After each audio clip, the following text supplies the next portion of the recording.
আপনাদেরকে আমি একটা নতুন ধরনের সালাড দেখাচ্ছি, যেটা আপনারা শীতকালে করে খেতে পারবেন, সন্ধ্যাবেলাতেও খেতে পারবেন আর রাতে ডিনারেও খেতে পারবেন। খুব সুন্দর এটা খেতে হয়।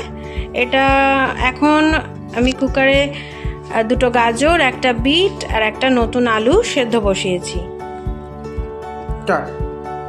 গাজর আর আলু, বিট এগুলো সব সেদ্ধ হয়ে গেছে। এবার এটাকে নিজেদের ইচ্ছে মতো কেটে নিতে হবে ছোট ছোট টুকরো করে, যাতে স্যালাডটা আমরা করতে পারি সেটার জন্য আমরা টুকরো করে কেটে নেব। এবার আমরা আলুগুলোকে সাইজ মতো ইচ্ছে মতো টুকরো করে নিচ্ছি। এবার বিটটাকে আমরা ইচ্ছে মতো টুকরো করে কেটে নেব।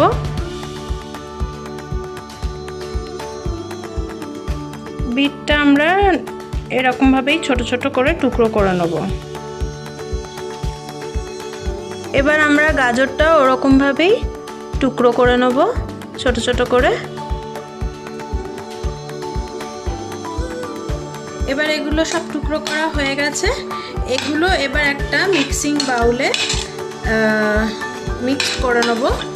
তার সাথে আরও কিছু জিনিস পড়বে, যেটা হচ্ছে আমি দেখুন সাইডে কুচিয়ে রেখেছি।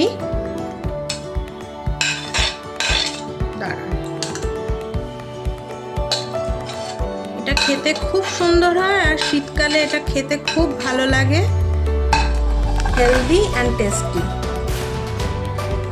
এটার মধ্যে যাবে একটু পেঁয়াজ কুচো, একটু টমেটো কুচো, ধনেপাতা কুচো, লঙ্কাটা নিজেদের স্বাদ মতো, যে যেরকম ঝাল খাবে, একটু মটরশুঁটি, এগুলো সব এর মধ্যে মিক্সড হবে।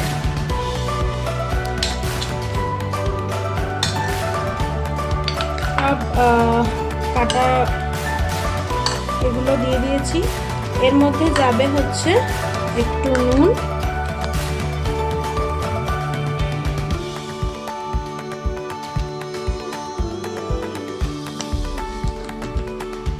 একটু পাতিলেবুর রস,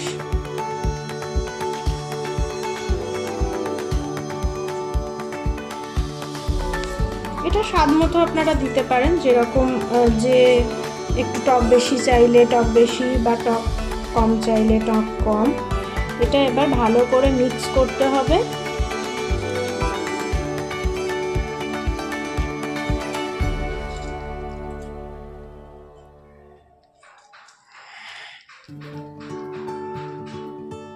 এটা এবার ভালো করে মিক্স করে নিতে হবে।